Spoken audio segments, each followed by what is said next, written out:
Durante los 10 años de mi matrimonio, nunca había sufrido bloqueo del escritor, ni lo padecí inmediatamente después de la muerte de Joanna. De hecho, estaba tan poco familiarizado con ese problema, que se apoderó de mí antes de que yo me diera cuenta de que ocurría algo extraño. Supongo que se debió a que en el fondo de mi corazón yo creía que esas cosas solo afectaban a los escritores eruditos, aquellos cuyas obras se discuten, analizan y a veces critican en el New York Review of Books. Mi carrera como escritor y mi matrimonio habían ocupado prácticamente el mismo espacio de tiempo. Yo había terminado el borrador de mi primera novela, 2 en 1, poco después de que Jo y yo nos comprometiéramos oficialmente. Le puse un anillo con un ópalo en el anular de la mano izquierda, 110 pavos en Dice Jewelers, más de lo que podía permitirme en ese momento, pero Joanna se quedó fascinada con él, y terminé mi última novela, Descenso. Desde la cima, aproximadamente un mes después de que ella muriera. Trataba de un asesino psicópata al que le encantaban las alturas. Se publicó en el otoño de 1995. Publiqué otras. Después, una paradoja que puedo explicar, aunque no habrá ninguna novela de Michael Noonan en ninguna lista de los libros más vendidos en un futuro cercano. Ahora sé lo que es el bloqueo del escritor, desde luego. Sé más al respecto de lo que me hubiera gustado saber. Cuando, muerto de inseguridad, le enseñé a Jo el primer borrador de 2 en 1, ella lo leyó en una noche, acurrucada en su sillón favorito, vestida solo con unas bragas y una camiseta con el oso negro de Maine, muerte de Joanna. De hecho, estaba tan poco familiarizado con ese problema, que se apoderó de mí antes de que yo me diera cuenta de que ocurría algo extraño. Supongo que se debió a que en el fondo de mi corazón yo creía que esas cosas solo afectaban a los escritores eruditos, aquellos cuyas obras se discuten, analizan y a veces critican en el New York Review of Books. Mi carrera como escritor y mi matrimonio habían ocupado prácticamente el mismo espacio de tiempo. Yo había terminado el borrador de mi primera novela, 2 en 1, poco después de que Jo y yo nos comprometiéramos oficialmente. Le puse un anillo con un ópalo en el anular de la mano izquierda, 110 pavos en Dice Jewelers, más de lo que podía permitirme en ese momento, pero Joanna se quedó fascinada con él, y terminé mi última novela, Descenso.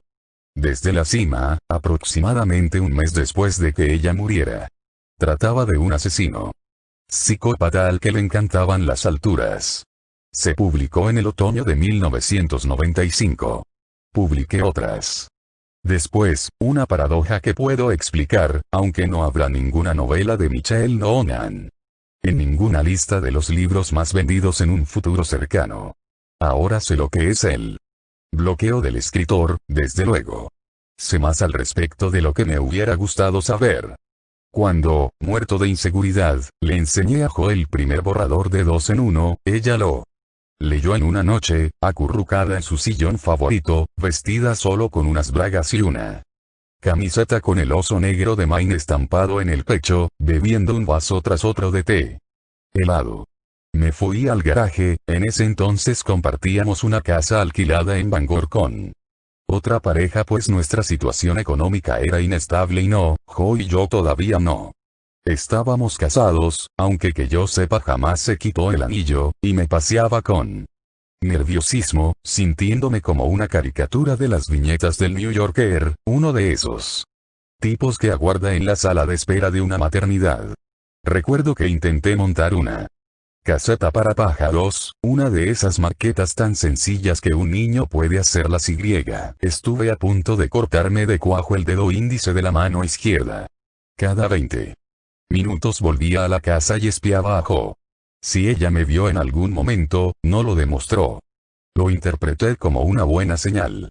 Estaba sentado en un banco del porche trasero, fumando y contemplando las estrellas, cuando ella salió, se sentó a mi lado y me rodeó los hombros con un brazo. ¿Y bien?, pregunté.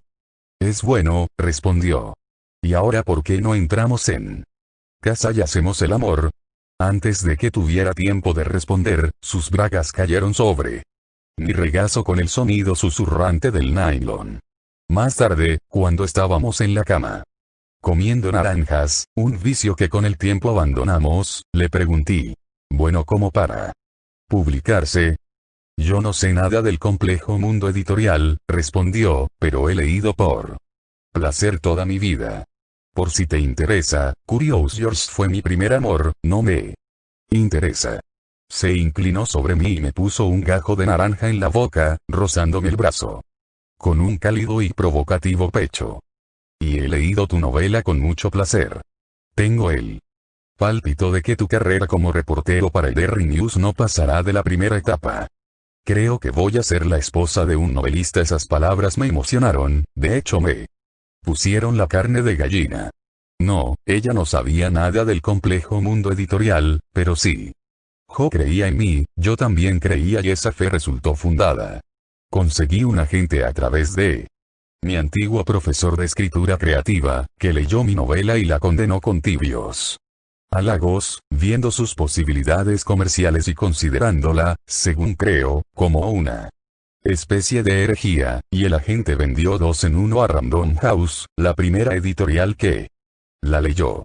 Jo acertó también en lo referente a mi carrera como reportero.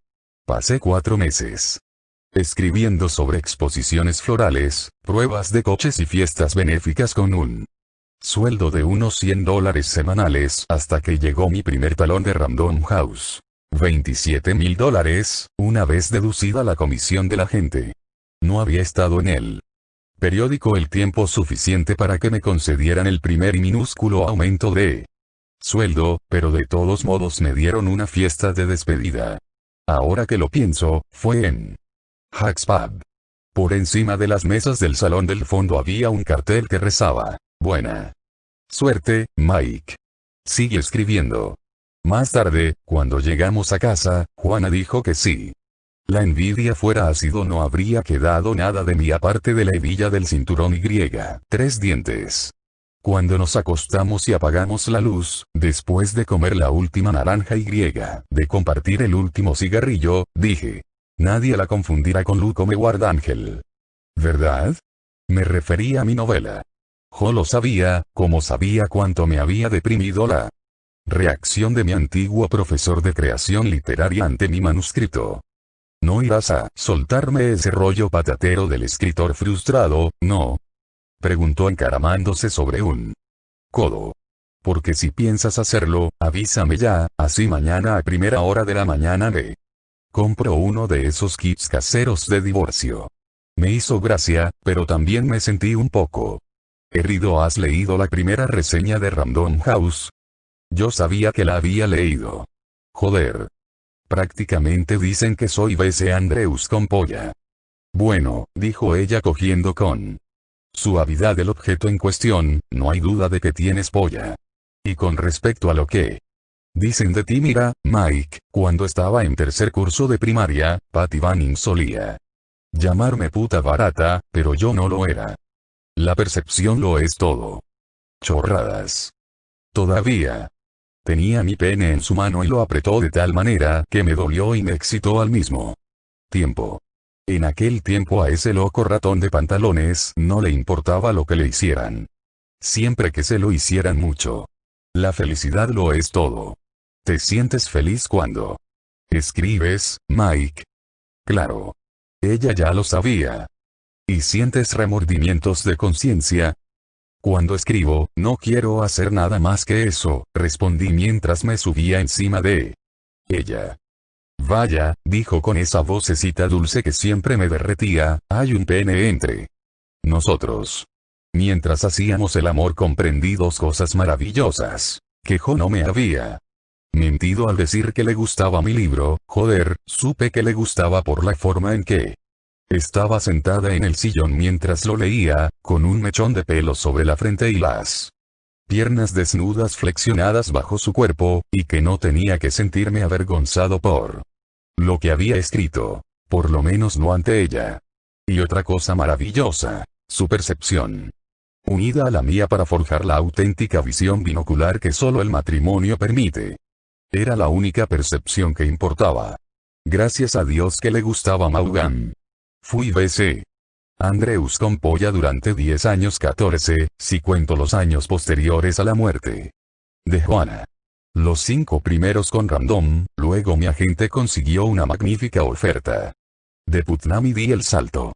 Habréis visto mi nombre en muchas listas de los libros más vendidos, siempre y cuando el periódico que leáis los domingos publique una lista de 15, en lugar de limitarse a los 10 mejores. Nunca fui un Clanky, Ludlum o Grisam. Pero publiqué un considerable número de novelas en tapa dura, V.C. Andrews nunca lo hizo. Según me dijo una vez mi agente Harold Oblowski, la mujer era más bien un fenómeno de ediciones en rústica, y una vez ascendí al número 5 en la lista del Times. Eso fue con mi segundo libro, El hombre de la camisa roja. Paradójicamente, uno de los libros que me impedía subir más alto era El Machine, de Tad Beaumont, con el seudónimo de George Stark. En aquellos días, los Beaumont tenían una casa de campo en Castle Rock, a menos de 70 kilómetros al sur de la nuestra en el lago Dark Store Lake. Ahora Tad ha muerto. Se suicidó. No sé si tuvo algo que ver con el bloqueo del escritor. Yo permanecí al borde del círculo mágico de los megabestsellers, pero nunca me importó. Tenía 31 años. Y ya éramos propietarios de 2 casas. La bonita y antigua casa eduardiana de Derry, en el oeste de Maine, y una casa de troncos casi lo bastante grande para llamar la mansión que desde hacía casi un siglo los lugareños llamaban Sara Risa. No debíamos ni $1 de esas propiedades en un momento de la vida en que muchas parejas se consideran afortunadas. Si consiguen que el banco les conceda una hipoteca para comprar su primera vivienda. Estábamos sanos, muy unidos y nos éramos fieles el uno al otro. Yo no era Thomas Wolfe, ni siquiera Tom Wolfe o Tobias Wolfe, pero me pagaban por hacer lo que más me gustaba, y no hay nada mejor en el mundo. Es como tener licencia para robar. Estaba en la misma situación que la mayoría de los escritores de la década de los 40, ignorado por la crítica, encuadrado en un género, en mi caso el género era mujer sola, joven y hermosa. Conoce a señor fascinante, pero ganaba bien y gozaba de la mezquina aceptación que se concede a las casas de putas en Nevada con la idea de que hay que dar salida a los instintos primitivos y que alguien tiene que hacer esa clase de cosas. Yo hacía esa clase de cosas con entusiasmo, y a veces con la entusiasta ayuda de Jo, si llegaba a una encrucijada en el argumento, y en algún momento cercano a la elección de George Bush. Nuestro gestor nos comunicó que éramos millonarios. No éramos lo bastante ricos para ser propietarios de un avión privado, Grisam, o de un equipo de fútbol, Clanky, pero para los criterios de Derry, Maine, estábamos forrados. Hacíamos el amor miles de veces. Veíamos miles de películas, leíamos miles de libros, Jo casi siempre dejaba el suyo debajo de la cama al final del día. Y acaso la mayor bendición fue que nunca supimos que nos quedaba poco tiempo. En más de una ocasión me he preguntado si lo que conduce al bloqueo del escritor es el abandono del rito. Durante el día descartaba esta idea, considerándola una patraña supersticiosa, pero por la noche me resultaba más difícil verlo de esa manera. Por la noche los pensamientos tienen la desagradable costumbre de escapar de su correa y correr libremente. Y si uno ha pasado la mayor parte de la vida adulta creando ficción, estoy seguro de que esas correas están aún más flojas y de que los perros tienen aún menos ganas de usarlas. Fue Shaw Oscar Wilde quien dijo que un escritor es un hombre que ha enseñado a su mente a portarse mal. Y es tan descabellado pensar que romper el rito puede haber tenido algo que ver con mi súbito e inesperado para mí por lo menos. Separa lo que es de lo que parece ser es muy fina. Algunos pintores se niegan a pintar si no llevan puesto un sombrero determinado, y los jugadores de béisbol que tienen una buena racha no se cambian de calcetines. El rito comenzó con el segundo libro, que según recuerdo fue el único que me puso en tensión. Supongo que como buen novato me había tragado ese rollo académico de que el primer éxito literario podía deberse solo a un golpe de suerte. Recuerdo que un profesor de literatura norteamericana dijo en una clase que Harper Lee era el único escritor estadounidense moderno que había encontrado un método infalible para evitar la depresión del segundo libro. Cuando estaba a punto de terminar El hombre de la camisa roja, me detuve. La casa eduardiana de Benton Street en Derry todavía estaba a 2 años de distancia en el futuro, pero ya habíamos comprado Sarah Risa, la casa de Dark Store, aún no teníamos tantos muebles como ahora ni habíamos construido el estudio de pero igual era preciosa, y estábamos allí. Me aparté de la máquina de escribir, en ese tiempo todavía usaba una IBM Selectric, y fui a la cocina. Estábamos a mediados de septiembre, la mayoría de los veraneantes ya se habían marchado y el canto de los somorgujos sobre el lago era de una belleza indescriptible. El sol se ponía y el lago se había convertido en un quieto y frío plato de fuego. Es uno de los recuerdos más vívidos que tengo, tan claro que a veces creo que podría meterme en él y volver a experimentarlo. A veces me pregunto qué cosas, si acaso alguna, haría de manera diferente. Esa tarde yo había puesto a enfriar una botella de champán y 2 copas en el frigorífico. Las saqué. Las puse en una bandeja metálica que solíamos usar para llevar vasos de té helado o de cola y desde la cocina a la terraza, y la llevé al salón. Juana estaba hundida en su raído y viejo sillón, leyendo un libro. Esa noche no era Maugham sino William Denbrough, uno de sus favoritos entre los contemporáneos. Vaya, dijo alzando la vista y poniendo un señalador en el libro. Champán. ¿Qué celebramos? Como si no lo supiera. He terminado. Dije. Mon livre stout fini. Bien, dijo. Sonrió y cogió una de las copas de la bandeja. Porque eso está muy bien, ¿no?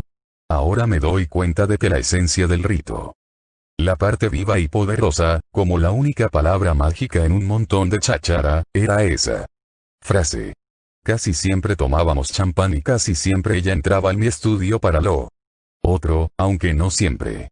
Una vez, aproximadamente 5 años antes de su muerte, Jo estaba en Irlanda de vacaciones con una amiga cuando terminé un libro. Esa vez bebí el champán solo y escribí la última línea solo. Para entonces usaba un Macintosh que hacía 1.000.000 de cosas diferentes y que yo usaba solo para una, y eso no me quitó el sueño.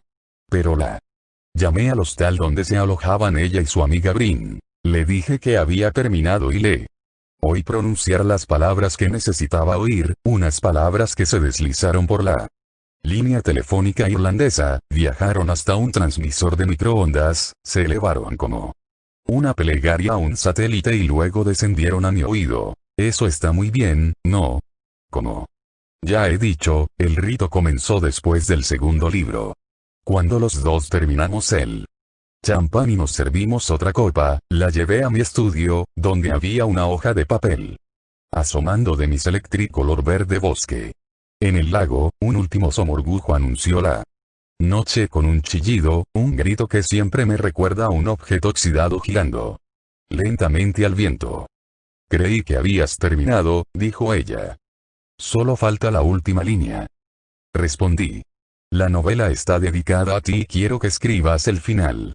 No rió, ni protestó, ni hizo alaracas, simplemente se volvió a mirarme para comprobar si hablaba en serio. Hice un gesto afirmativo y ella se sentó en mi silla. Poco antes había estado nadando y llevaba el cabello recogido y sujeto con una goma blanca. Estaba húmedo y 2 tonos de rojo más oscuro de lo normal. Lo toqué. Era como tocar seda húmeda. Y aparte, preguntó con la seriedad de una mecanógrafa que escribe al dictado para el gran jefe. No, respondí, continúa.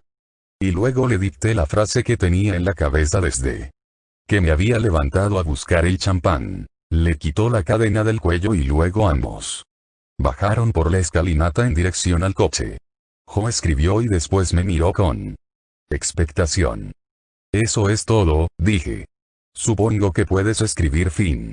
Jo dejó doble espacio. Centró el carro y escribió fin debajo de la última línea. La bola de caracteres Courier. Mis favoritos, haciendo girar las letras en una obediente danza. ¿Qué cadena es esa que le quita de la cabeza?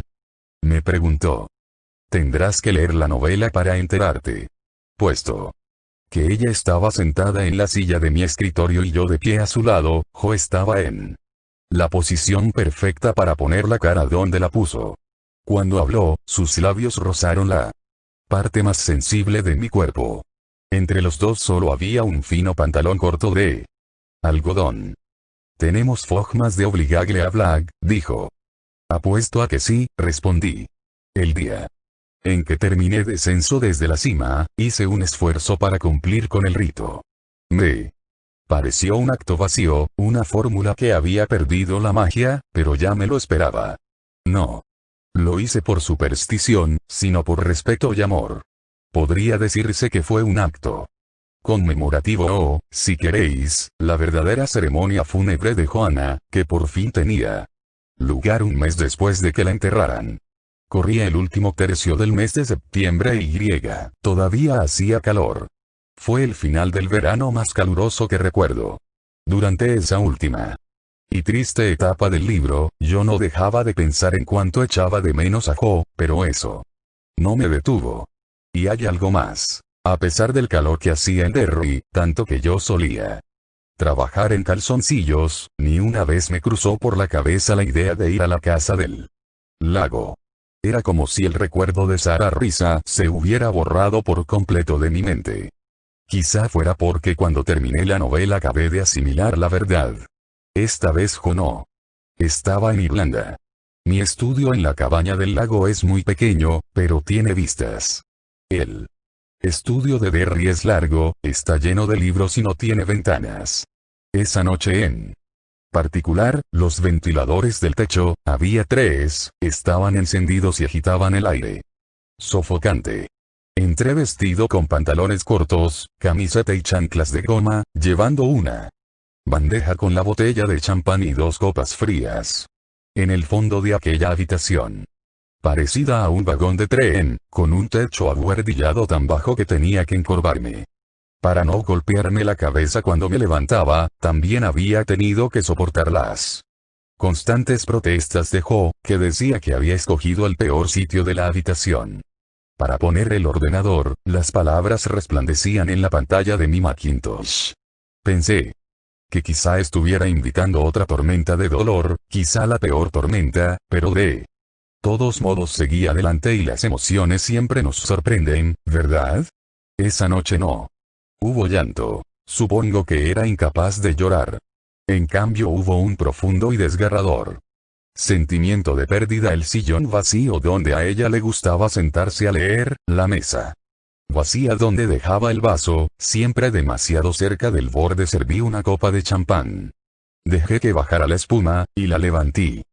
He terminado, Jo, dije como si ella estuviera sentada allí, bajo los ventiladores. Eso está muy bien, ¿no? No hubo respuesta. A la luz de lo que sucedió después, creo que merece la pena repetir esto. No hubo respuesta. No tuve la sensación que tendría más tarde de que no estaba solo en la habitación aparentemente vacía. Bebí el champán, dejé la copa sobre la bandeja y volví a llenarla. La llevé junto al Mac y me senté donde se hubiera sentado Joanna de no ser por la inoportuna intervención de ese Dios tan amado por todos. No hubo sollozos ni llanto, pero los ojos se me anegaron en lágrimas. En la pantalla se leía lo siguiente: el día no había estado tan mal, pensó ella. Cruzó el jardín hacia el coche y rió al ver un papel blanco debajo del limpiaparabrisas. Cam Delancey, que se negaba a dejarse desalentar y no estaba dispuesto a admitir una negativa, la invitaba a una de las fiestas que celebraba todos los jueves por la noche. Ella cogió el papel, hizo ademán de rasgarlo, pero en el último momento cambió de idea y se lo puso el bolsillo del tejano. No es punto y aparte, dije. Continúa en la misma línea. Luego tecleé la frase que tenía en la cabeza desde que me había levantado para ir a buscar el champán. Allí fuera había un mundo por descubrir, y la fiesta de Cam Delancey era un punto de partida tan bueno como cualquier otro. Me detuve y miré el cursor. Parpadeante. Las lágrimas todavía escocían en los rabillos de mis ojos, pero repito que no. Sentí una ráfaga fría alrededor de los tobillos, ni unos dedos espectrales en la nuca. Tecleé 2 veces la tecla intro, centré el cursor y escribí fin debajo de la última línea. Luego levanté la copa que hubiera sido dejó hacia la pantalla. Por ti, cariño, dije. Ojalá estuvieras aquí. Te echo muchísimo de menos. Mi voz tembló un poco en la última palabra, pero no se quebró. Bebí el champán, grabé por última vez el documento e hice 2. Que escribí en 4 años.